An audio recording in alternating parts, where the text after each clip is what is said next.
அன்பு நேயர்களுக்கு பணிவான வணக்கம். தொடர்ச்சியாக சென்னை மாநகராட்சியினுடைய தூய்மை பணியாளர்களாக பணியாற்றக்கூடிய 2 மண்டலங்களை சார்ந்த தூய்மை பணியாளர்கள் தங்களுடைய போராட்டத்தை பகல் இரவு என்று பாராமல், வெயில் மழை என்று பாராமல் தொடர்ச்சியாக போராடி கொண்டிருக்கிறார்கள். அவர்களுடைய போராட்டத்தின் நோக்கம் எங்களுக்கு, அதாவது தனியாரிடம் எங்களை அனுப்ப வேண்டாம், எங்களுக்கு நாங்கள் இந்த மாநகராட்சியிலேயே பணி செய்கிறோம் அப்படி என்கிற 2 கோரிக்கை தான். அதாவது ஒரு மனிதன் தொடர்ச்சியாக, அதாவது 2 ஆண்டுகள் ஒரு அரசாங்க பணியில் அதாவது கான்ட்ராக்ட் பேசிக்ல ஒர்க் பண்ணா அவரை பணி நிரந்தரம் செய்ய வேண்டும் என்று சட்டம் சொல்லுது. ஆனால் இங்கே இவர்கள் இதை கூட கேட்கவில்லை. அவர்கள் கேட்பது, நாங்கள் இவ்வளவு நாள் எப்படி உங்களிடம், அதாவது மாநகராட்சியின் கட்டுப்பாட்டில், அரசின் கட்டுப்பாட்டில் நாங்கள் வேலை செய்தோமோ அதை போலவே நாங்கள் வேலை செய்கிறோம், தனியாரிடம் நாங்கள் செல்ல மாட்டோம், தனியாருக்கு இதை தாரை வார்க்காதீர்கள் அப்படி என்று அவர்கள் தொடர்ச்சியாக போராட்டத்தை நடத்தி கொண்டிருக்கிறார்கள். தூய்மை பணியாளர்கள், நம்ம வீட்டுல சாதாரணமா குப்பை சேர்ந்துட்டா அதை ஒரு நாளைக்கு மேல வச்சுக்க மாட்டோம். ஏன்னா அந்த குப்பை மூலமாக, அதாவது கிருமிகள் தொற்று நோய்கள் நமக்கு பரவும், இதனால் உடல் பாதிக்கும் அப்படின்னு சொல்லி உடனுக்குடனாக அந்த குப்பைகளை கொண்டு போய் தெருவில் இருக்கிற குப்பை தொட்டியில் போட்டுருவோம். அப்படி தெருவில் கொட்டப்படுகிற அந்த குப்பைகளை பத்திரமாக கொண்டு போய் ஊருக்கு அப்பால் அதை மொத்தமாக கொட்டி எரிக்கிற வேலையை செய்கிறவர்கள் இந்த தூய்மை பணியாளர்கள். அவர்களுக்கு சுயநலம் இல்லை, தன்னலம் இல்லை. அவர்களுடைய போராட்டம் எல்லாம் இந்த வாழ்க்கையை எப்படியாவது நாம் கழிக்க வேண்டும், நம் பிள்ளைகளை படிக்க வைக்க வேண்டும், இந்த சமூகத்தில் ஆளாக்க வேண்டும், நாம் எப்படி கஷ்டப்பட்டாலும் பரவாயில்லை, நம்முடைய எதிர்கால இளைய சமூகம், அதாவது அவர்களுடைய பிள்ளைகள் நல்ல நிலைமைக்கு வர வேண்டும் அப்படி என்று நினைத்துத்தான் துப்புரவு பணி வேலையை அவர் செய்து கொண்டிருக்கிறார்கள். அவர்கள் துப்புரவு செய்வதால் தான் நாம் தூய்மையாக ரோட்ல நடந்து போய்கிட்டு இருக்கோம். இதையெல்லாம் நம்ம மறந்துடுறோம். கொரோனா காலத்தில், புயல் காலத்தில், எப்பேற்பட்ட பேரிடர் காலத்திலும் தூய்மை பணியாளர்கள் அவர்களுடைய பணியை அவர்கள் செய்து கொண்டேதான் இருப்பார்கள். கொரோனா காலகட்டத்தில் நாம் எல்லோரும் வெளியில் வர பயந்த காலத்தில் அவர்கள் வெளியில் நமக்காக உழைத்துக் கொண்டிருந்தார்கள். அப்படிப்பட்ட தூய்மை பணியாளர்கள் இன்றைக்கு அவர்களுடைய வாழ்வாதாரம் பறிபோகிறது என்று தொடர்ச்சியாக போராடி கொண்டிருக்கிறார்கள். அவர்களுக்காக துணை நிற்க வேண்டும், அவர்களுக்கான நீதி கிடைக்க வேண்டும், அவர்களுக்காக இந்த ஆட்சி அவர்களுக்கு நல்லதை செய்ய வேண்டும் அப்படி என்பதை இந்த காணொலி வாயிலாக நான் கேட்டுக்கொள்கிறேன். அதாவது அவங்க கேட்கறது, எங்களை பணி நிரந்தரம் செய்யுங்கள் அப்படின்னு கேட்கறது. நீதிமன்றத்துல வழக்கு இருக்கு. அந்த வழக்கு எப்படி வேண்டுமானாலும் வரலாம். அது நீதிமன்ற தீர்ப்பு வரும்போது அது என்ன நீதிமன்றம் சொல்கிறதோ அதன்படி அரசு நடந்து கொள்ளட்டும். ஆனால் இப்போ அவங்க கேட்கறது, எங்களை ஏன் தனியாரிடம் கொடுக்கிறீர்கள், தாரை வார்க்கிறீர்கள், நாங்க மாநகராட்சியின் கீழ் நாங்கள் வேலை செய்கிறோம், நாங்க இங்க இருக்கிறது தான் எங்களுக்கு சேஃப்டி, அதாவது அரசின் கீழ் நாங்கள் இருப்பதுதான் எங்களுக்கு பாதுகாப்பு, உத்தரவாதம் அப்படி என்று உங்கள் மேல் எவ்வளவு நம்பிக்கை வைத்திருந்தால் அந்த மக்கள் இப்படி சொல்லுவார்கள். அரசு அவர்களுக்கு செவி சாய்க்க வேண்டும், அவர்களுடைய கோரிக்கைகளை குறைந்தபட்சம் காது கொடுத்து கேட்க வேண்டும். தமிழக முதல்வர் அவர்கள் தொடர்ச்சியாக இது திராவிட மாடல் ஆட்சி, சமூக நீதி ஆட்சி, இது மக்களுக்கான ஆட்சி என்று சொல்லி வருகிறார். அதை நாங்களும் நம்புகிறோம். அந்த அடிப்படையில் உங்களுக்கு வாக்களித்தவர்கள் என்ற முறையில் நாங்கள் இதை கேள்வி கேட்க கடமை எங்களுக்கு இருக்கிறது அப்படி என்பது இந்த நேரத்தில், அதாவது நெற்றிக்கண் திறப்பினும் குற்றம் குற்றமே என்பது போல, அதாவது முதல்வர் அவர்கள் காதுகளுக்கு இந்த விஷயம் போகவில்லையா, அல்லது அவருக்கு போய் இதில் சரியான முடிவு எடுக்க வேண்டும், அதற்காக அவர் ஆலோசனை செய்து கொண்டிருக்கிறாரா என்பது சில நாட்களில் தெரியலாம். அல்லது இந்த வீடியோ நான் அப்லோட் பண்ணி இதை நீங்க பார்க்கும்போது கூட அவர்களுக்கான நல்ல முடிவு, தீர்வு கிடைத்து இருக்கலாம். அப்படி ஒரு நல்ல முடிவை கொடுத்தால் இந்த அரசை மனதார பாராட்டுகிற முதல் நபராக நாம் இருப்போம். அதாவது தூய்மை பணியாளர்களுக்கு துணை நிற்க வேண்டியது நம்முடைய கடமை. அவங்க மட்டும் இந்த 10 நாளா குப்பை அல்லாததுக்கே அந்த பகுதி நாரி போச்சு. அந்த நாற்றத்தை பொறுத்து கொண்டு அவர்கள் சகித்துக்கொண்டு, சகிப்புத்தன்மையோடு, ஒரு மனுஷனுக்கு சகிப்புத்தன்மை இருந்தால் அவன் கடவுளுக்கு சமம் அப்படின்னு சொல்லி எல்லோராலும் கருதப்படுகிறது, சொல்லப்படுகிறது. அப்படி அவர்கள் நம்மை காப்பாற்றுகிற கடவுள்களாக இருந்துதான் அந்த வேலையை செய்துகிட்டு இருக்காங்க. ஆக அவங்களுக்கு அரசு உடனடியாக நல்ல முடிவை சொல்ல வேண்டும். ஏன்னா அவங்க இவ்வளவு நாள் நடத்திய இந்த போராட்டமே ரொம்ப கொடுமையானது, வலியை ரொம்ப தரக்கூடியது. ஆக அவர்களுக்கு நீங்கள் செவிசாய்க்க வேண்டும் அப்படி என்பதை இந்த நேரத்தில் பதிவு செய்து கொண்டு, தூய்மை பணியாளர்களுடைய போராட்டம், அவர்களுக்கு மக்கள் ஆதரவும், சங்கத்தினுடைய ஆதரவும், கட்சிகளுடைய ஆதரவும் இருக்க வேண்டியது நியாயமான விஷயம். ஒரு போராட்டம் நடந்தால் அந்த இடத்துக்கு போய் அவர்களுக்காக ஆதரவு கொடுத்து, குரல் கொடுத்து அரசுக்கு கேள்வி கேட்டு அவர்களிடம் பதிலை வாங்க வேண்டியது நம்முடைய போராட்டத்தின் நோக்கம். இதுதான் எல்லோரும் செய்வாங்க.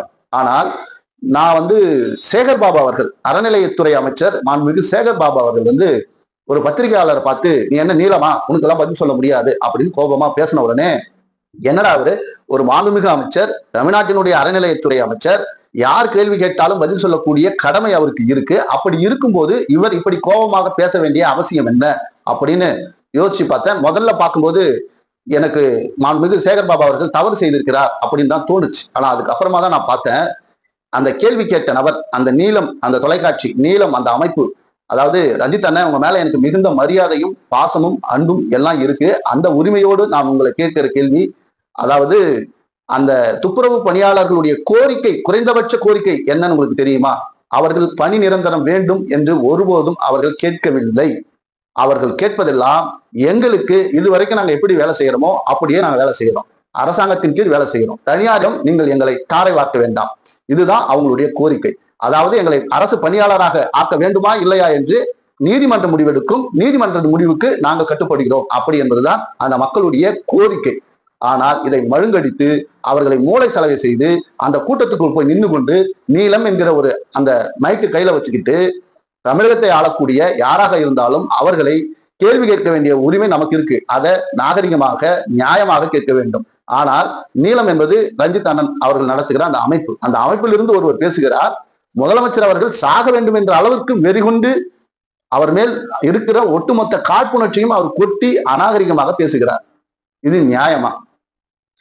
துப்புரவு தூய்மை பணியாளர்களுக்கு நியாயம் கிடைக்க வேண்டும் என்பதில் எந்த ஒரு ஐயப்பாடும் கிடையாது. ஆனால் நீங்கள் முதல்வரை பார்த்து இப்படி கொச்சையாக அநாகரிகமாக பேசுவது உங்களுக்கு நியாயமா?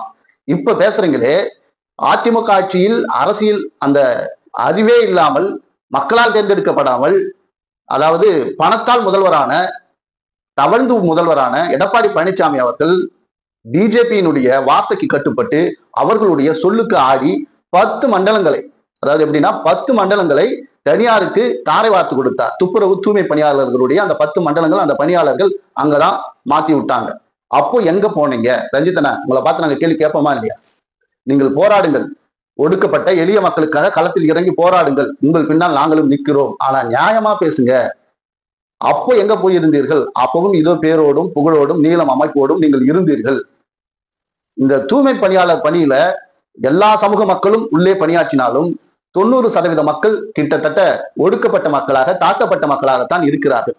அவர்களுக்கும் சேர்த்துதான் நீங்கள் குரல் கொடுக்க வேண்டும். அப்படி இருக்கும்போது நீங்கள் இந்த தூய்மை பணியாளர்களுடைய அந்த போராட்டத்தை திசை திருப்பி அரசியல் செய்ய பார்த்திருக்கிறீர்கள்.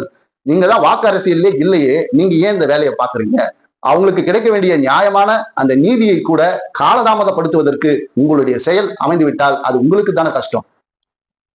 நீங்கள் சிந்திக்க வேண்டும், நியாயமான கருத்துக்களை முன்வையுங்கள். உங்களுக்கு பின்னால் பின்வர சமூகம் காத்து கொண்டிருக்கிறது. சமூகம் என்றால் சாதி அல்ல, மக்கள், தமிழ்நாட்டில் வாழ்கிற மக்கள் உங்களுக்கு பின்னால் வர தயாராக இருப்பார்கள். அதை விட்டுட்டு ஒரு முதல்வரை பத்தி அவதூறா பேசிட்டு அவருடைய அமைச்சரவையில் இருக்கக்கூடிய ஒரு அமைச்சர்கிட்ட போய் கேள்வி கேட்கும்போது அவர் அந்த கிளிப்ஸை பார்த்துட்டு உங்கள் மேல் நியாயமாக கோபம் தான் வரும் அவருக்கு. அதனுடைய வெளிப்பாடு, அவர் மனுஷன் தானே, அதைத்தான் அவர் வெளிப்படுத்தி இருக்கிறார். இப்படி இருக்கும்போது, அதாவது நம்ம பனையூர் பண்ணையார், அதாவது போராட்டம் நடக்கிறது, துப்புரவு பணியாளர்களுடைய அந்த போராட்டத்தை தூய்மை பணியாளர்களை நேரில் போய் பார்த்து அவர்களுடைய கண்ணீரை துடைக்க வக்கு இல்லாத, திராணி இல்லாத இந்த பனையூர் பண்ணையார் விஜய் அவர்கள், இதெல்லாம் ஒரு கேவலமான அரசியலா இல்லையா? எனக்கு இன்னொரு பக்கம் யோசிச்சு பார்த்தா இது என்னடா புது ட்ரெண்டா இருக்கு, எல்லாரும் வீட்டுக்கு வர வச்சுதான் பாப்பாரோ? ஏன் களத்தில் போய் நிற்பவன் தான் தலைவன். அண்ணன் தொல் திருமாவளவன் அவர்கள் இந்த பிரச்சனையை கிட்டத்தட்ட ஆரம்பித்த 3வது நாள் 4வது நாளே போயிட்டு, அதுவும் இரவு 12-1 மணிக்கு போய் அவங்கள பார்த்து பேசிட்டு, இதை நான் உடனடியாக முதல்வரின் கவனத்துக்கு கொண்டு செல்கிறேன், முதல்வர் நல்ல முடிவை எடுப்பார் அப்படின்னு உத்தரவாதத்தை கொடுத்துட்டு அவர் போனார். அவர் தலைவரா அங்க இருந்து ஒரு 10 பேர் வாங்க என்கிட்ட வந்து போட்டோ எடுத்துங்க, நானும் உங்களை வந்து உங்களுடைய போராட்டம் பங்கு கொண்ட மாதிரி, கலந்து கொண்ட மாதிரி ஒரு, அதாவது படம் நடிக்கிற மாதிரியே ஒரு ஃபீல்ல இருக்கார் பனையூர் பண்ணையார். இவர் ஒரு பக்கம். இன்னொருத்தர் இந்த தூய்மை துப்புரவு பணியாளர்களை அருந்ததியர்கள், வந்தேரிகள், ஆந்திராவில் இருந்து குடியேறியவர்கள் என்று கேவலமாக எச்சத்தனமாக பேசிய சீமான் இன்றைக்கு இந்த பிரச்சனையை அரசியலாக மாற்ற வேண்டும், இதை வந்து ஒரு பெரிய பிரச்சனையா மடைமாற்ற வேண்டும் அப்படின்னு சொல்லி இன்றைக்கு போய் அவங்கள பார்த்திருக்கிற. நீ ஒரு எலும்பு பொறுக்கி எங்க எலும்பு கடந்தாலும் ஓடுவ, பிரச்சனை எங்க இருந்தாலும் அதுல ஏதாவது நிந்தி பார்த்து பணம் எதனா தேருமா அப்படின்னு ஓடி பார்க்கறான். அதுதான் சீமான். இப்பனை பத்தி நம்ம கவலைப்பட போறது இல்லைன்னு வச்சுங்க. மக்களுக்காக போய் நிற்கிற தலைவர்கள் சீமானும் கிடையாது, விஜயும் கிடையாது. மக்களுக்காக, சமூக நீதிக்காக, ஒடுக்கப்பட்ட மக்களுக்காக குரல் கொடுக்கிற ஒரே தலைவன் என்றால் அது விடுதலை சிறுத்தை கட்சியினுடைய தலைவர் அண்ணன் திருமாவளவன் அவர்கள் தான்.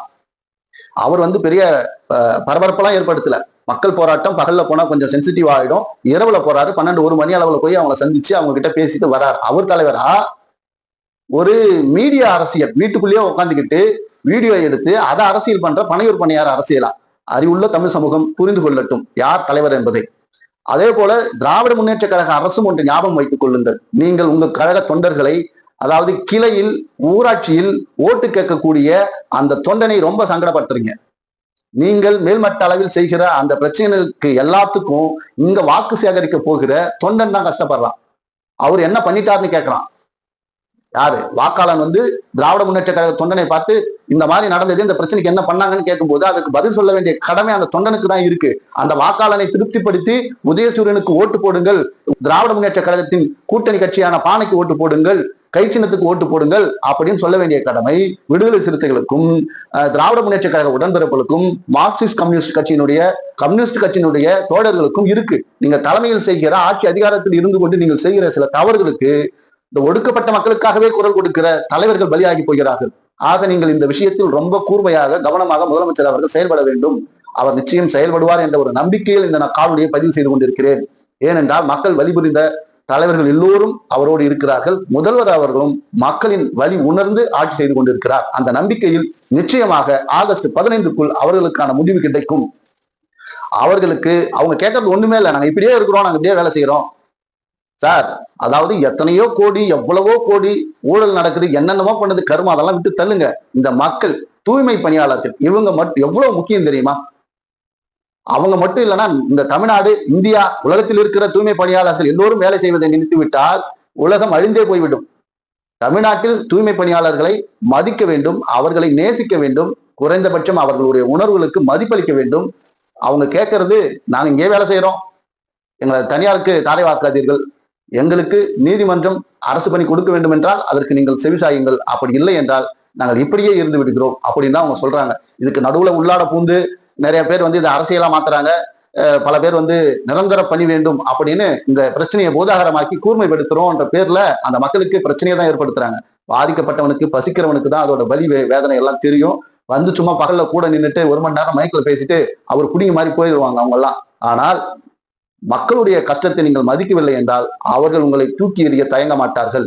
நீங்கள் எவ்வளவு நல்லது செய்திருந்தாலும் இது போன்ற சிறு சிறு பிரச்சனைகள் உங்களுக்கு மிகப்பெரிய அச்சுறுத்தலாக வரப்போகிற தேர்தலில் இருக்கும் என்பதை திராவிட மாடல் ஆட்சியின் மீது நம்பிக்கை இருக்கிற ஒருவனாக இதை பணிவோடு இந்த அரசுக்கு தெரிவிக்க வேண்டும். அப்படி என்பதுதான் என்னுடைய கடமை. இவங்களுக்கு செய்யுங்க சார், இவங்களுக்கு செய்யாம வேற யாருக்கு செய்ய போறீங்க? இவங்களை காப்பாத்துங்க, இவங்க பல லட்சம் பேரை காப்பாத்துவாங்க.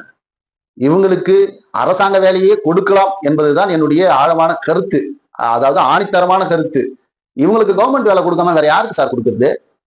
உயிர் இருந்தாதான் மக்கள் இருந்தாதான் அரசு இருந்தாதான் உங்களுக்கு ஆட்சி அதிகாரம். அப்படி உயிரே இல்லாமல், மக்களே இல்லாமல், அரசே இல்லாமல் இருந்தா உங்களுக்கு என்ன சார் வேலை இருக்கு? யாருக்குமே வேலை இல்லை. அது அதிமுக வந்தாலும் திமுக வந்தாலும் யாருக்குமே வேலை இல்லை.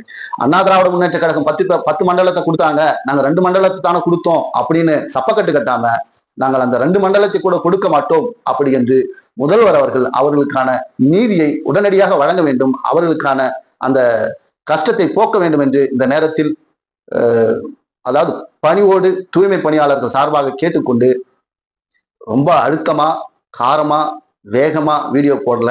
ஆனால் அந்த மக்கள் பாதிக்கப்பட்டால் நாங்கள் எங்களுடைய கட்சியாக இருந்தாலும் நாங்கள் கேள்வி கேட்போம். ஏன்னா எங்களுக்கு தான் முழு உரிமையும் இருக்கிறது. நாங்கள் தான் களத்தில் பணியாற்றுகிறோம், நாங்கள் தான் வாக்கு சேகரிக்கிறோம். மக்களிடம் எங்களுக்காக ஓட்டு போடுங்கள் என்று கேட்கிறோம், அந்த உரிமையில் கேட்கிறோம். ஆக நீங்கள் இதை செய்தே ஆக வேண்டும் என்று கேட்டுக்கொண்டு, புரட்சியாளர் அம்பேத்கர்களுடைய கனவும், பெரியாரின் கனவும், அண்ணன் திருமாவின் கனவும், முத்தமிழர் டாக்டர் கலைஞருடைய கனவும் என்றைக்குமே ஒடுக்கப்பட்டோர் பாதிக்கப்படக்கூடாது என்பதுதான். அதை முதல்வர் அவர்களும் உணர்ந்து இருப்பார், அவருக்கும் தெரியும். அந்த முறையில் அவர்கள் உடனடியாக இதற்கு தீர்வு காண வேண்டும் என்று கேட்டுக்கொண்டு உங்களிடமிருந்து விடைபெறுகிறேன். நான் உங்கள் கிருஷ்ணா. நம்முடைய சேனல் கண்ணை நம்பாதே நாட் 7 லைக் பண்ணுங்க, ஷேர் பண்ணுங்க, சப்ஸ்கிரைப் பண்ணுங்க, மறக்காம பெல் பட்டனை கிளிக் பண்ணுங்க. நன்றி, வணக்கம்.